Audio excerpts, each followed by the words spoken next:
بسم اللہ الرحمن الرحیم۔ اغلیت فی قلوبہم مرض فزادہم اللہ مرضا ولہم عذاب علیم۔ ان کے دلوں میں بیماری ہے، اللہ نے ان کی بیماری کو بڑھا دیا اور ان کے لیے دردناک عذاب ہے۔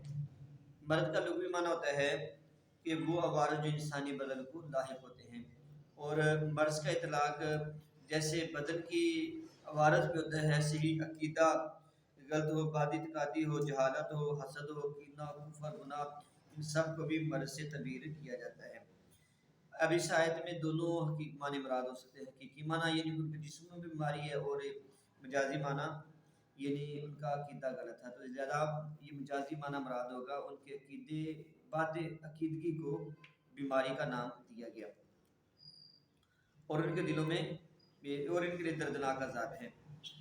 تو علیم کہتے ہیں یہ اسم مفعول کے معنی بظاہر اس میں فاعل کا وزن ہے، فاعل بمعنی مفعول ہے، یہ دردناک عذاب کی صفت علیم کے ساتھ مبالغہ پر دلالت کرنے کے لیے لگائی گئی۔ اور وجہ کیا ہے؟ بما کانوا یکذبون، کہ وہ جھوٹ بولتے ہیں، یہ جھٹلاتے رہتے ہیں۔ بما کانوا یکذبون، یکذبون صیغہ جمع مذکر غائب، باص فعل مضارع مثبت معروف ثلاثی مجرد صحیح اسباب ضرباب یضرب۔ اب یہاں جھوٹ کذب کس کو کہتے ہیں؟ وہ چیز جو خلاف واقعہ ہو، خلاف واقعہ چیز کو کیا کہتے ہیں؟ جھوٹ۔ اور کہتے ہیں یکذبون، یا تو کذب سے مشتق ہے، کذب کا معنی ہے خلاف واقعہ ہونا، یا تکذیب سے مشتق ہے۔ تکذیب سے مشتق کا مطلب یہ کہ بکثرت جھوٹ بولنا، یا یکذب یہ مبالغہ پر دلالت کرنے کے لیے ذکر کیے گئے، یعنی خوب جھوٹ بولتے ہیں۔ یا کذب الوحشی سے مشتق ہے۔ کذب الوحشی کا معنی ہے جنگلی جانور چند قدم چلنے کے بعد رک جاتا ہے اور بار بار مڑ کر دیکھتا ہے اور اپنے پہلے خیال کو جھٹلا دیتا ہے۔ ایسے منافق ہیں، وہ ایک قدم اٹھاتے ہیں، انہیں پتہ نہیں چلتا کہ کفر کی طرف جانا ہے یا ایمان کی طرف جانا ہے، تو وہ بھی اپنے خیال کو جھٹلاتے ہیں۔ تو منافقوں کی اس عادت کو، منافقوں کے اس طریقے کو اس سے تشبیہ دی گئی ہے۔ تو اللہ تعالیٰ رب العزت نے فرمایا کہ ان کی منافق چونکہ اپنے اسلام کو، اچھے عقیدے کو جھٹلا کے کفر کی طرف جا رہے ہیں، تو لہٰذا یہ ان کا جھوٹ ہے، اور ان کے اس جھوٹ کی وجہ سے ان کو دردناک عذاب ہوگا۔ اب بیٹا یہاں پہ ایک اعتراض ہے، اور اس اعتراض کا جواب، اعتراض یہ بنتا ہے اگر ہر قسم کا جھوٹ حرام ہے تو قرآن پاک میں حضرت ابراہیم علیہ السلام کی 3 جھوٹوں کا ذکر ہے، نعوذ باللہ۔ قرآن پاک میں 3 جگہ ایسی ہیں کہ جہاں پہ یہ آتا ہے کہ جناب حضرت ابراہیم علیہ السلام نے جھوٹ بولا۔ یہ بظاہر بات ہے، حقیقت میں آپ کو بتاتا ہوں، لیکن جو اعتراض کرنے والے اعتراض یہ کرتے ہیں اگر جھوٹ حرام ہے تو حضرت ابراہیم نے جھوٹ کیوں بولے 3؟ نعوذ باللہ۔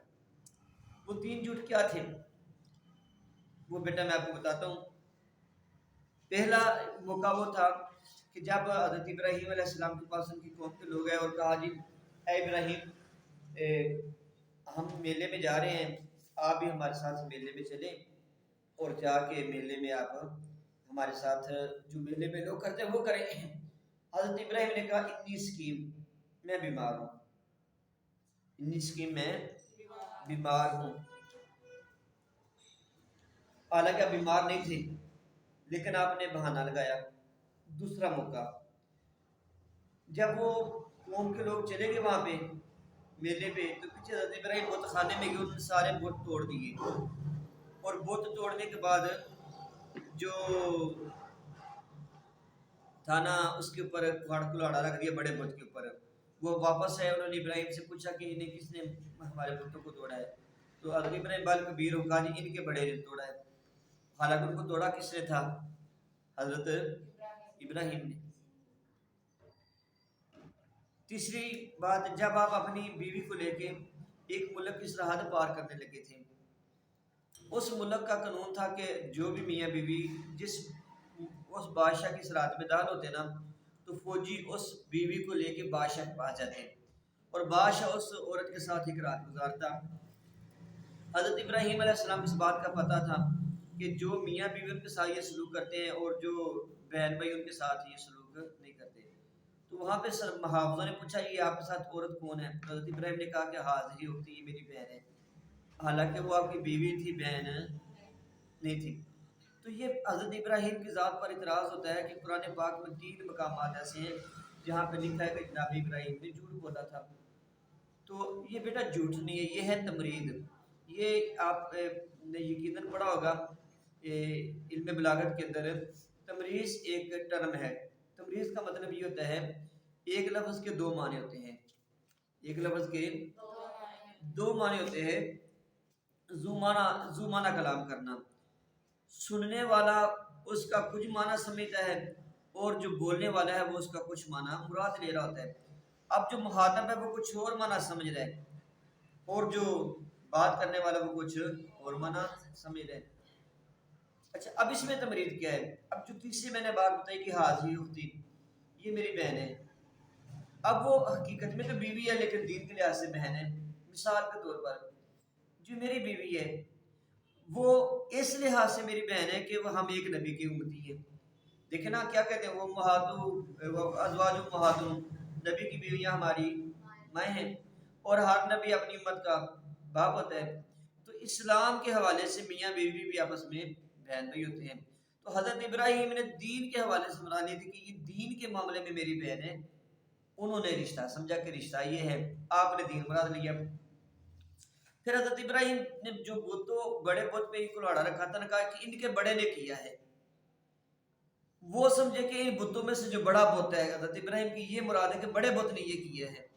لیکن حقیقت یہ ہے کہ اس وقت روئے زمین پہ اللہ کے بعد سب سے بڑے حضرت ابراہیم تھے اور حضرت ابراہیم سب سے بڑے تھے شان میں مرتبے میں. انہوں نے سمجھا کہ جو بتوں میں سے بڑا بت ہے اور حضرت ابراہیم نے شان سمجھی کہ اس دنیا میں اللہ کے بعد اس وقت حضرت ابراہیم کی شان زیادہ تھی. تیسرا جو ہے بیٹا جو حضرت ابراہیم نے کہا میں بیمار ہوں، تو وہ انہوں نے مطلب مستقبل کے حوالے سے بات کی تھی کہ میری طبیعت نساز ہے، یا ان کا ذہن جو نا اپ سیٹ تھا ان کی بت پرستی پہ. تو کسی کے برے کام پہ ذہن کا اپ سیٹ ہونا تو یہ بھی ایک بیماری ہے نا. انہوں نے ظاہری جسمانی بیماری سمجھی اور حضرت ابراہیم نے اپنے ذہن کا پریشان ہونا مراد لیا. تو یہ 3 بیٹا اس میں حضرت ابراہیم کے حوالے سے اعتراض آتے ہیں. اس اعتراض کا یہ جواب آپ کے سامنے آ گیا. چلے سیو کرتے ہیں.